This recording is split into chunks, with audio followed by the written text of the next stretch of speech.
প্রথমত হলুদ দিয়ে দিলাম, তারপরে এই যে ধনিয়ার ফাঁকি,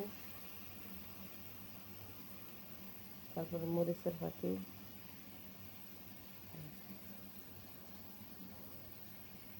স্বাদ মতন লবণ দিয়ে কতক্ষণ কষিয়ে নেব।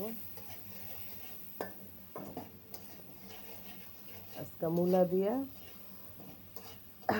রুই মাছ রান্না করব। এখন এই যে মূলা দিয়ে দিব,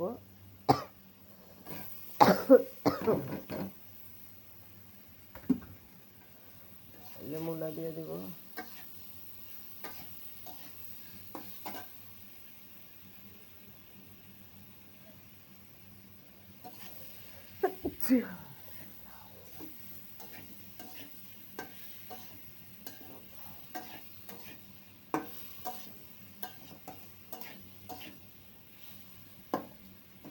আমি আগে সিদ্ধ করে নিয়েছি, সেজন্য বেশি কষাইতে হবে না।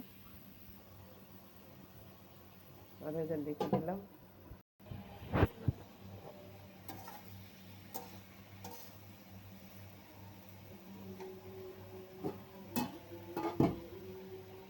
এখন মাছ দিয়ে দিব,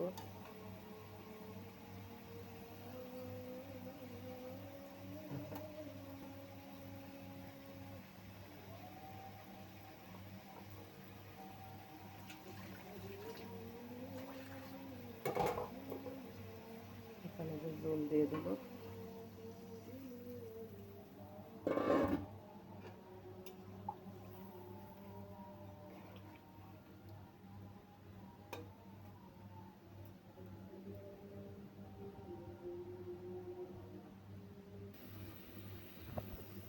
এদিকে শাকও ভাজি করছে, শাক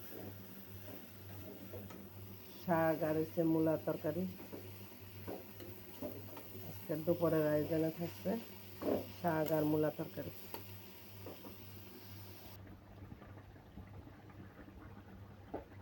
এই যে এখন ধনিয়া পাতা দিয়ে দিব।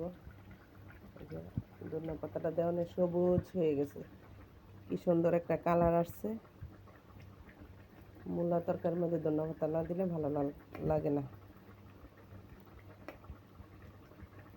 এই মূলা তরকারি কার পছন্দ, কার পছন্দ না হয় বলেন? অনেকে খাইতে চায় না, তবে রান্না করে একদিন খেয়ে দেখবেন, অনেক স্বাদ লাগবে।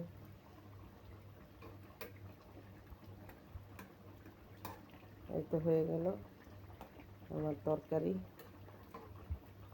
রুই মাছ দিয়ে মূলা তরকারি। আলহামদুলিল্লাহ, আল্লাহর কাছে লাখ লাখ শুকরিয়া, যা খাইতেছে আলহামদুলিল্লাহ।